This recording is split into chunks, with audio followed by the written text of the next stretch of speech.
खबर बीरसिंहपुर से है, जहां बालक हायर सेकेंडरी स्कूल के प्रिंसिपल शिवचरण त्रिपाठी को हताश करने का प्रयास किया जा रहा है। वहीं लोगों का कहना है कि शिवचरण त्रिपाठी बेहद ईमानदार और स्वच्छ छवि के व्यक्ति हैं। विद्यालय स्टाफ की माने तो प्रिंसिपल की ही सरलता का कुछ लोग फायदा उठा रहे हैं। सोनिया और मनमोहन वाली सरकार की तरह विद्यालय को चलाने की फिराक में है।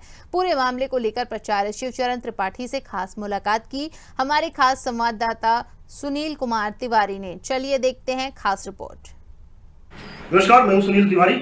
आप देख रहे हैं खबर भारत। आज हम बालक हायर सेकेंडरी स्कूल बीरसिंहपुर में हैं।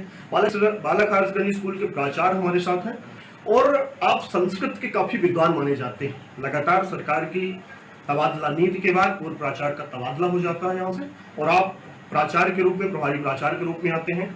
चूंकि लगभग सैकड़ों गांवों से जुड़ा हुआ ये विद्यालय है और इस विद्यालय में लगातार जो है तो तरह तरह की गतिविधियां होती रहती हैं, चाहे वो शिक्षा को लेकर के हो, चाहे किसी अन्य चीज को लेकर के हो। सांस्कृतिक कार्यक्रमों में काफी जाना माना विद्यालय रहा है और प्राचार्य है, तो हम उनसे पूछेंगे कि आखिर क्या प्लान है सर आगामी भविष्य में बच्चों को लेकर के और विद्यालय को लेकर के।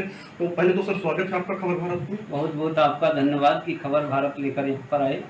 हमारे विद्यालय के लिए जितनी भी गतिविधियां हैं वो जैसा जैसा आप चाहेंगे वैसा ही हम प्रश्न के उत्तर देते जाएंगे। सर मैं प्रश्न करूं उसके पहले मैं एक चीज आपसे पूछूंगा कि एक छोटा सा संक्षेप में आपका जीवन परिचय जानना चाहूँगा। देखिए, मैं कक्षा 10 तक सुकवाह हायर सेकेंडरी स्कूल जो अभी जानी जाती है, पहले हाई स्कूल के नाम से जानी जाती थी जी। सन 2011 में हायर सेकेंडरी का दर्जा प्राप्त हुआ।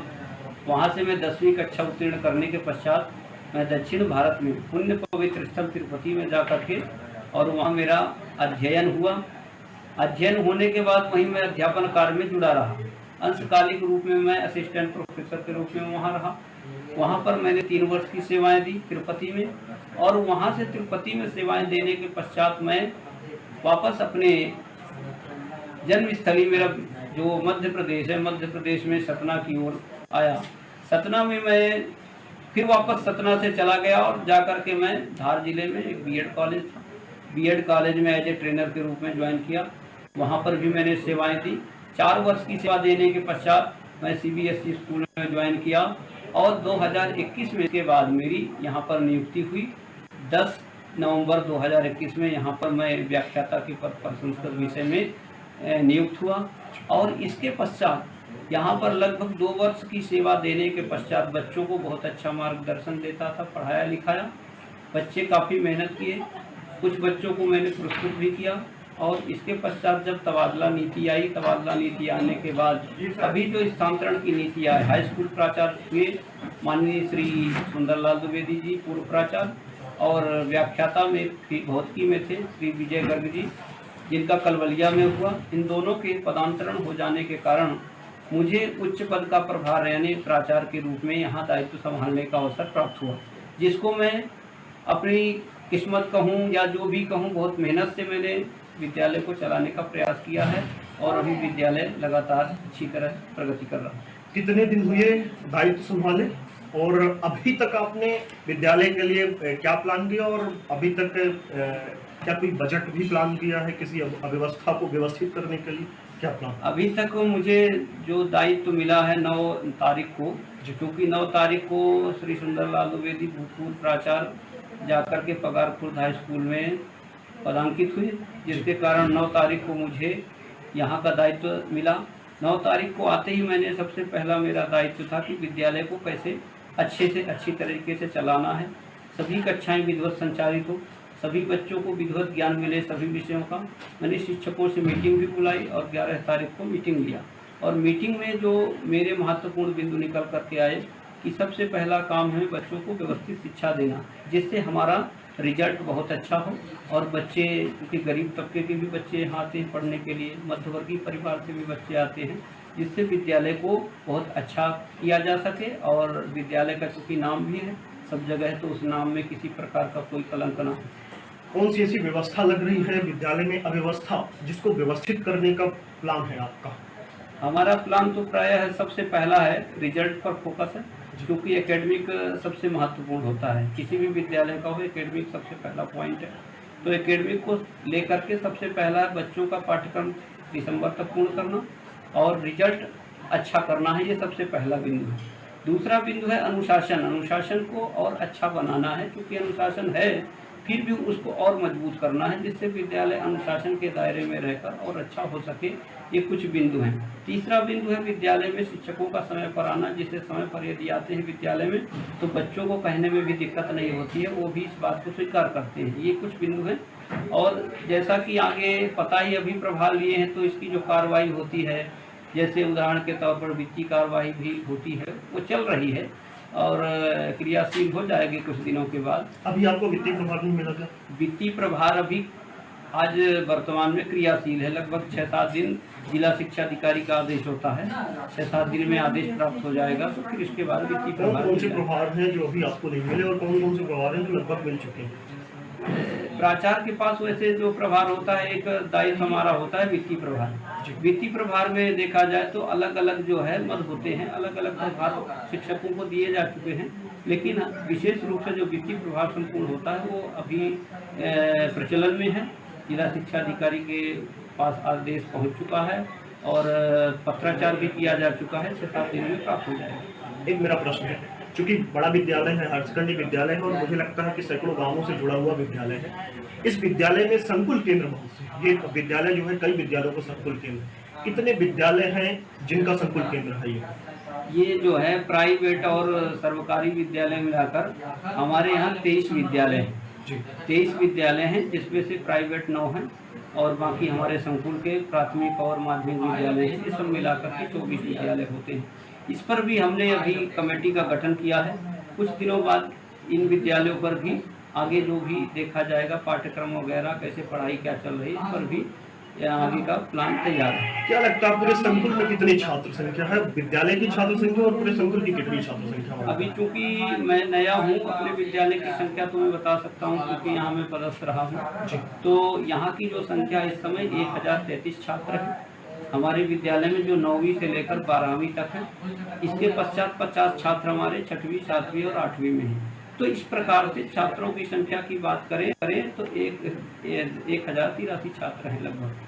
चूंकि नए अनुभव के साथ आपने दायित्व संभाल रखा और निश्चित तौर पे जब कोई नया अनुभव होता है, नया कार्य होता है तो कई बार बहुत सारी समस्याएं भी आती हैं और उनसे निपटना पड़ता है। क्या लगता है आगामी भविष्य में या वर्तमान में कौन सी महत्वपूर्ण समस्याएं हैं जिनसे आपको निपटना होगा विशेष तौर पे? आगामी समय में यदि देखा जाए तो आगामी समय में सबसे महत्वपूर्ण है सरकार की छात्रवृत्ति योजना, जो छात्रवृत्ति फीडिंग करते हैं। जैसे ST/SC के छात्रों को एमपीटास पोर्टल होता है और OBC और जनरल के लिए जैसे मैपिंग और फीडिंग के साथ छात्रवृत्ति फॉर्म फीडिंग की जाती है। तो इस प्रकार से देखा जाए तो सबसे महत्वपूर्ण बिंदु है छात्रवृत्ति। छात्रवृत्ति पर सभी का शिक्षकों का फोकस होना चाहिए और रहता ही है। उसके लिए विधिवत आदेश भी जारी कर दिए गए हैं कि यदि किसी प्रकार से आपको छात्रवृत्ति में कोई दिक्कत आती है तो सबसे पहले प्राचार्य से संपर्क करें और उसको पहले करना है। इसके पश्चात क्योंकि उसका समय निर्धारित रहता है, फिर पोर्टल बंद हो जाता है, जिससे दिक्कत होती है, छात्रवृत्ति फीडिंग नहीं हो पाती। इस कारण से उसको पहली प्राथमिकता देनी, यही हमारी पहली प्राथमिकता है। चूंकि आप प्राचार्य हैं और निश्चित तौर पे लगातार मीडिया का मिलना, लगातार लोगों का मिलना, लगातार अधिकारियों का मिलना, कई बार ऐसा सुनने को आता है कि आप कैमरे के सामने पेश नहीं होना चाहते किसी अधिकारी के सामने। क्या कहानी है, ऐसा क्यों? उसकी जैसे चूंकि विद्यालय को राजनीति से नहीं जोड़ना चाहिए या शिक्षा को राजनीति से नहीं जोड़ना चाहिए, साथ साथ शिक्षक को भी राजनीति से नहीं जुड़ना चाहिए। लेकिन मीडिया तो राजनीति से दूर है। मीडिया का तो ये होता है कि आपकी बात जो है तो सार्वजनिक की जाएगी, हर जगह रखी जाएगी और सब कोई देखेगा। लेकिन अपना विचार ये है, चूँकि हम इस विचारधारा से जुड़े हुए लोग हैं, चूँकि संस्कृत वाले भी हैं, काफ़ी लंबे समय से बाहर रहे हैं, बाहर का भी वातावरण देखे हुए हैं। जितना कम यदि हम मीडिया से जुड़ें उतना ही अच्छा रहेगा, ऐसा हमारी सोच है। मतलब मीडिया से डर लगता है? मीडिया से डरने की बात नहीं है, लेकिन अपना क्या स्वभाव थोड़ा सा कहना चाहिए। मीडिया के प्रति थोड़ा हम व्यापक नहीं हो पाते हैं जिस तरह मीडिया रहती है, तो इस कारण से थोड़ा मीडिया से दूरी तो नहीं समझते हैं, लेकिन अपने दायित्वों का निर्वहन करने की सोच है। हायर सेकेंडरी स्कूल के जो वर्तमान प्राचार्य हैं, निश्चित तौर पे आप हैं, क्या लगता है कि उनकी मन स्थिति कहाँ जा रही है? कहते हैं कि स्थिर नहीं है मन उनका, ऐसा क्यों? ऐसा नहीं है। लोग जो है किसी व्यक्ति को देख करके ये अंदाज़ा नहीं लगा सकते कि इस व्यक्ति की मन स्थिति ठीक नहीं है या ठीक है। उसके कार्यों से, उसकी सोच पर, उसके सोच के द्वारा जो कार्य उत्पन्न होते हैं या उसका जो रिजल्ट आता है उससे पता किया जा सकता है कि वो किस प्रकार का व्यक्तित्व का धनी व्यक्ति है। तो ये चीज़ें वहाँ तक नहीं होती। विद्यालय में वर्तमान में किससे खतरा है? छात्रों से, शिक्षकों से, स्टाफ से, अधिकारियों से? क्या लगता है, सब सहयोग कर रहे हैं कि अभी ऐसा लगता है कि कोई ऐसा है जो आपका असहयोग कर रहा है? अभी विद्यालय में किसी प्रकार का कोई खतरा नहीं है, क्योंकि विद्यालय में स्टाफ का अर्थ होता है कि जो कोऑपरेशन होता है। प्राचार्य जो है स्तंभ होता है, लेकिन उसके शिक्षक गण, उसके सहयोगी जो होते हैं, उसकी स्तंभ की धुरी होते हैं। जैसा वो यदि अच्छा बर्ताव करते हैं, अच्छा व्यवहार करते हैं, अच्छा पढ़ाते हैं, तो रिजल्ट पर उसका जरूर बहुत अच्छा प्रभाव पड़ता है। तो इस कारण से अभी तक तो विद्यालय में ऐसा कुछ नहीं है। दूसरी चीज़ मैं बता दूं, अधिकारियों की तरफ से जरूर आदमी को हर व्यक्ति। बड़ा प्रश्न ये है कि विद्यालय में कुल कितने रेगुलर शिक्षक हैं, कुल कितने अतिथि शिक्षक? क्योंकि लगातार ये चर्चा का विषय रहा कि हायर सेकेंडरी स्कूल मात्र अतिथि शिक्षकों के भरोसे चल रहा है। तो क्या लगता है, वास्तव में अतिथि शिक्षक वो रिजल्ट दे पाएंगे जो आप आशा करते हैं? हमारे विद्यालय में 19 इस समय वर्तमान में सर्वकारी या परमानेंट टीचर्स हैं जी, जिसके अंतर्गत हमारे भृत्य भी आ जाते हैं जी। और इसके अलावा अतिथि शिक्षकों की संख्या लगभग है, लगभग ही बता पाऊंगा क्योंकि रजिस्टर देखने से ही पता चलेगा कि क्या है। जी। तो इस प्रकार से लगभग 26 शिक्षक हमारे यहाँ अतिथि के रूप में भी कार्यरत हैं, जो अलग अलग विषयों के हैं।